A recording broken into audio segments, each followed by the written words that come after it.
నమస్తే, welcome to our channel. నేను మీ ప్రియాంకారావు. అంబటి రాంబాబు గారు తిరుమల తిరుపతి వెళ్ళారు. వెళ్ళి అక్కడ నుండి ఒక వీడియో రిలీజ్ చేశారు. ఆ వీడియో ఏంటి అంటే తిరుపతిలో ఎలా ఉంది ప్రస్తుత సిచ్యువేషన్ అనేది ఎక్స్ప్లెయిన్ చేశారు. మరి ఆయన ఏం చెప్పారు అనేది తెలుసుకుందాం. మనతో మాట్లాడడానికి సీనియర్ జర్నలిస్ట్ సిఎస్ రావు గారు ఉన్నారు. ఆయనతో మాట్లాడదాం. నమస్కారం సార్.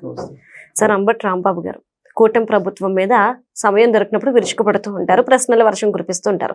బట్ ఈరోజు తిరుపతి వెళ్ళి అక్కడ ఒక వీడియో రిలీజ్ చేస్తూ అక్కడ ఎలా ఉంది ప్రెసెంట్ సిచ్యువేషన్ అనేది ఆయన చెప్పారు. ఆయన పెట్టిన వీడియో, రిలీజ్ చేసిన వీడియోలో ఏముంది అసలు? వెంకటేశ్వర స్వామి దర్శనం చేసుకున్న తర్వాత వెంకన్న మరి ఏం చెప్పాడో, వెంకన్న జ్ఞానోదయం చేసాడో తెలియదు, కానీ అక్కడ జరుగుతున్న దాన్ని జరుగుతున్నట్టుగానే చెప్పాడు. ఇది ఆహ్వానించదగ్గ పరిణామం.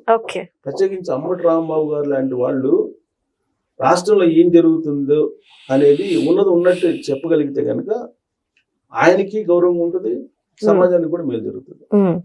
లేనిది ఉన్నట్టుగా చెప్తే సమాజం నష్టపోతుంది, రాష్ట్రం నష్టపోతుంది, ఆయనకి కూడా నష్టం జరుగుతుంది, విశ్వసనీయత పోతుంది. ఇప్పుడు ఎందుకు రోజా గారి గురించి మాట్లాడుతున్నాం ప్రతిసారి, లేదా పేర్నాని గురించి మాట్లాడుతున్నాం, లేదంటే కొడాలి నాని గురించి, వల్లభనేని వంశీ గురించి, వీళ్ళందరి గురించి ఎందుకు మాట్లాడుతున్నాం? వాళ్ళకు బోర్డర్ దాటి మాట్లాడేవారు. ఫస్ట్ బాగానే ఉంటుంది, బోర్డర్ దాకా వెళ్ళిన తర్వాత ఆ బోర్డర్ క్రాస్ అయినప్పుడు పబ్లిక్ లో వెక్స్ అయిపోతుంది. పబ్లిక్ కూడా వెక్స్ అయిపోయి ఇంకా వీళ్ళేంటో ఇలా మాట్లాడుతున్నారు అనే ఒపీనియన్ వచ్చేస్తుంది. ఇప్పుడు అదే ఒపీనియన్ కదా నేను చెప్పినటువంటి పేర్ల మీద ఎక్కువ మంది పబ్లిక్ లో ఉండేటువంటి అభిప్రాయం ఏంటి? ఇదే కదా, ఏంది ఇలా మాట్లాడుతున్నారు వీళ్ళేం పొలిటీషియన్స్ అనే యాంగిల్లోనే కదా జనరల్ గా మాట్లాడుకునేవాళ్ళు పబ్లిక్. సో అల్టిమేట్ గా ఏంది, మనం ప్రజాక్షేత్రంలో ఉన్నాం, ప్రజలకు సేవ చేసేవాళ్ళం, ప్రజాప్రతినిధులు. ఆ ప్రజాప్రతినిధులు అనేటువంటి దానికి, ఆ పదానికి విలువ ఉండేలాగా చేయాలి కదా. ఇప్పుడు అంబటి రాంబాబు గారు, బహుశా నేను అనుకుంటూ అంబటి రాంబాబు గారు 2.0 ఏమో ఇప్పుడు రాబోయే రోజుల్లో. ఇప్పుడు దాకా ఒక యాంగిల్ చూసాం, ఇక నుంచి 2.0 అనుకుంటా ఇది. ఎందుకనంటే పబ్లిక్ ఏది రిసీవ్ చేసుకుంటున్నారు, ఏది రిసీవ్ చేసుకోవట్లేదు అనేది ఆయనకు బాగా తెలుసు. ఎందుకంటే సీనియర్ పొలిటీషియన్, ఎప్పటి నుంచో కాంగ్రెస్ పార్టీలో ఉన్నారు. ఆయన సుదీర్ఘమైనటువంటి ప్రయాణం చేశారు. ఒకసారి ఎమ్మెల్యే గెలిచారు, రెండోసారి మొన్న గెలిచారు, అంతే. పాపం ఆయన మిగతా అంతా ఆయన జీవితం మొత్తం పోరాటమే, ఓడిపోవడం, పోరాటం, లేదంటే టికెట్ రాకపోవడం, ఏదో అంతే. ఆయనకేమి రాజకీయంగా పెద్ద గొప్ప ప్రయాణం ఏమి లేదు, పోరాటేటువంటి ప్రయాణమే అయింది. కానీ బేసికల్ గా అడ్వకేట్ కొంచెం సమాజం పట్ల, లేదంటే సబ్జెక్ట్ పట్ల అవగాహన ఉన్నటువంటి లీడర్ ఆయన. సో ఆయన ఇప్పుడు మాట్లాడేటువంటి మాట ఏదైతే ఉందో అది నిజం. అది ఏది, తిరుమల తిరుపతి దేవస్థానంలో చాలా మార్పులు జరిగింది గతానికి ఇప్పటికీ. గతంలో ఏం జరిగింది అనేది మనకంటే కూడా ఆయనకి తెలుసుకోవాలి. ఎందుకంటే ఆ వయసు కాంగ్రెస్ పార్టీలో ఉన్నారు, ప్లస్ మంత్రిగా ఉన్నారు ఆయన అప్పట్లో. సో మనకంటే కూడా అక్కడ తిరుమలలో ఏం జరిగింది గత ప్రభుత్వ సమయంలో అనేది తెలుసు. ఇప్పుడు ఈ ప్రభుత్వం వచ్చిన తర్వాత లేటెస్ట్ గా ఇప్పుడే వెళ్ళినట్టున్నాడు ఆయన. అప్పటికి ఇప్పటికి కంపేర్ చేసుకుంటే బహుశా ఆయన ఒక రకంగా చెప్పాలంటే మిస్ప్రైజ్ అయి ఉంటాడు, లేదంటే ఆ వీడియో అలా పెట్టరు. ఇంత మార్పు అని అంటే అప్పటికి ఇప్పటికి ఏంటి, రోడ్లు క్లీన్ గా ఉన్నాయి, తర్వాత అక్కడ ప్రసాదం పెడతారు, అన్నప్రసాదం పెడతారు. అన్నప్రసాదంలో ఎంతకు ముందు ఎలా ఉండేది అన్నప్రసాదం, అసలు అది వర్ణించటం, మనం ఆ భోజనాన్ని మనం విమర్శించకూడదు కాబట్టి చెప్పాలి. అన్నప్రసాదం అక్కడ పోయి అన్నప్రసాదం తీసుకోవాలన్నా కూడా చాలా మంది ఆలోచించేవాళ్ళు అప్పట్లో. ఇవాళ అన్నప్రసాదం ఖచ్చితంగా తిరుమల వెళ్ళినటువంటి వాళ్ళు స్వీకరిస్తారు. ఖచ్చితంగా అది అన్నప్రసాదం, అన్నం తిని అక్కడ భోజనం చేసి వస్తేనే మొత్తం దర్శనం పూర్తి అయినట్టు ఫీల్ అవుతున్నారు ఇప్పుడు. మరి ఆ ఫీలింగ్ తీసుకొచ్చి రావడం అని అంటే నిజంగా ఇప్పుడు కొత్త ప్రభుత్వం బాగా చేస్తున్నట్టే కదా. బహుశా ఆయన వెళ్ళాడు, ఆయన వెళ్ళి తిన్నాడు, తిన్న తర్వాత ఆయనకి కలిగినటువంటి ఫీలింగ్ ని ఆయన చెప్పారు. వెంకటేశ్వర స్వామి దగ్గరికి వెళ్ళి వెంకటేశ్వర స్వామి దగ్గర కూడా అబద్ధాలు ఆడితే ఏం చేస్తాడో తెలుసు కాబట్టి నిజాలు చెప్పినట్టున్నాడు. అది ఇప్పుడు జరుగుతున్న సంఘటనల వల్ల ఆయనకి అవగాహన వచ్చింటుంది. లేదంటే ఆ విధంగా నిజంగా కూడా ఆయన్ని ఆహ్వానించాలి, ఆయన్ని అందరూ ఆదర్శంగా తీసుకోవాలి వైఎస్ఆర్ కాంగ్రెస్ పార్టీ వాళ్ళు. కారణం ఏంటి, ఇప్పుడు ఆయన ఉన్నట్టు మాట్లాడుతున్నారు, నిర్మాణాత్మకమైనటువంటి పాత్ర పోషించాలి. ప్రతిపక్షంలో ఉండేటువంటి వాళ్ళు, లేదంటే విపక్షాలు అయినా సరే ప్రతిదాన్ని విమర్శించడమే అనేటువంటి కోణంలో అది కరెక్ట్ కాదు, రాష్ట్రానికి కరెక్ట్ కాదు. సో నిర్మాణాత్మకమైనటువంటి పాత్ర పోషిస్తూ చాలా బాగా చేశారు, ఇది కూడా చేస్తే బాగుంటది అని చెప్పి చెప్పడం వేరు. అవును. అసలు ఏది చేసినా గూగుల్ టేక్అవుట్ వచ్చినా కానీ అదేమో గోడౌన్ అంటుంటారు. Google takeout, Google data centre Vizag లో అంత పెద్ద ప్రాజెక్ట్ వచ్చిందని చెప్పి ప్రపంచవ్యాప్తంగా వైజాగ్ వైపు చూస్తుంటే అదేముంది, అది ఒక వేర్ హౌసింగ్, ఒక గోడౌన్ అని చెప్పి చెబుతుంటారు.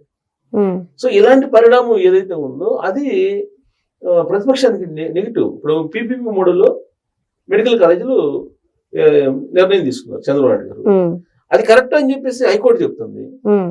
హైకోర్టుని సవాల్ చేస్తే మళ్ళీ సుప్రీంకోర్టుకి వెళ్ళి సుప్రీంకోర్టు కూడా ముట్టికాయలు వేసి మళ్ళీ హైకోర్టుకి పోతుంది. పీపీపీ మోడ్ కరెక్ట్ కదా, మీరెందుకు కోర్టులోకి వస్తున్నారు అని. అంటే మంచిని మంచిగా చూపించాలి అంతే తప్ప మంచిని కూడా చెడుగా చూపించడానికి ప్రయత్నం చేస్తే అది ప్రజలు స్వీకరించరు.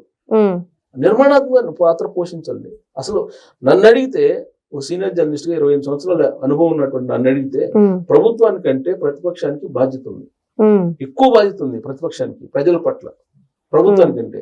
ఎందుకంటే ప్రభుత్వంలో ఉండేటువంటి వాళ్ళు ఏం చేస్తారంటే జనరల్ గా ఈ ఐఏఎస్లు, ఐపీఎస్లు, లేదంటే సివిల్ సర్వెంట్లు, లేదంటే అధికార యంత్రాంగం చెప్పిందే వింటారు, ఎక్కువ వాళ్ళు చెప్పిందే వింటారు ఎవరైనా, ఏ ప్రభుత్వంలో ఎవరున్నా కానీ ప్రతిపక్షం అలా కాదు. ప్రతిపక్షం ఎప్పుడు ప్రజల్లో ఉంటుంది, ప్రజల సమస్యలను అబ్జర్వ్ చేస్తూ ఉంటారు ప్రతిపక్షంలో ఉండే నాయకులు. ఎందుకు వాళ్ళ పరిపాలనలో వాళ్ళకేం బిజీ ఉండదు, కేవలం ప్రజల సమస్యలను అబ్జర్వ్ చేస్తుంటారు.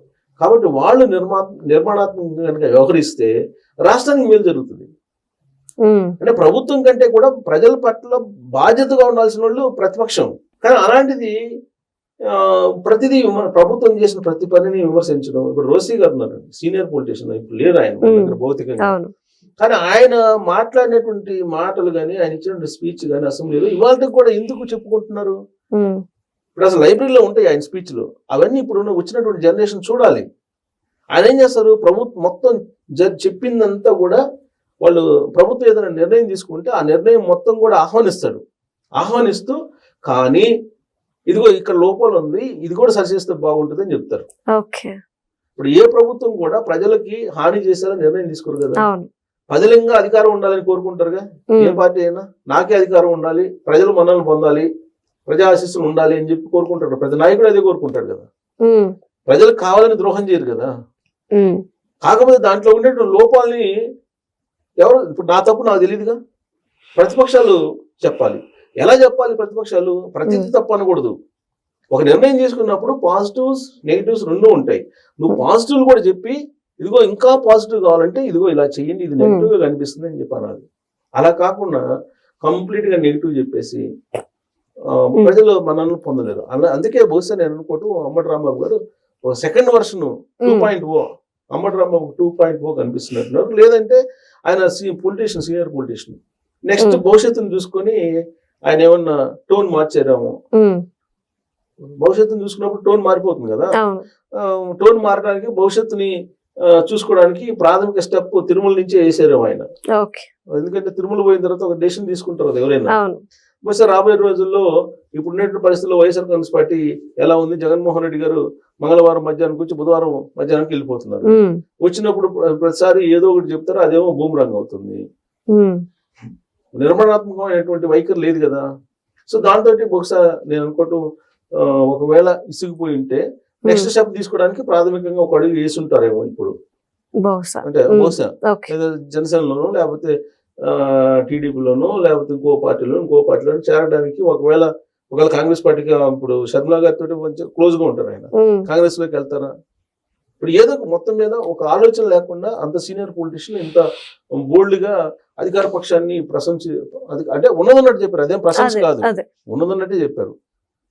సో ఇది నిజంగా చంద్రబాబు నాయుడు గారిని ప్రశంసించాలి, అభినందించాలి. ఎందుకంటే ప్రత్యర్థి పార్టీ చేత ప్లస్ ప్రత్యర్థులు శత్రువుగా చంద్రబాబు నాయుడు గారిని భావించేటువంటి అంబటి రామ్ గారి చేత ప్రభుత్వాన్ని ప్రశంసించేలా మాట్లాడారని అంటే ఇది చంద్రబాబు నాయుడు గారి యొక్క మార్పు అనుకోవాలి. Right. Thank you so much sir.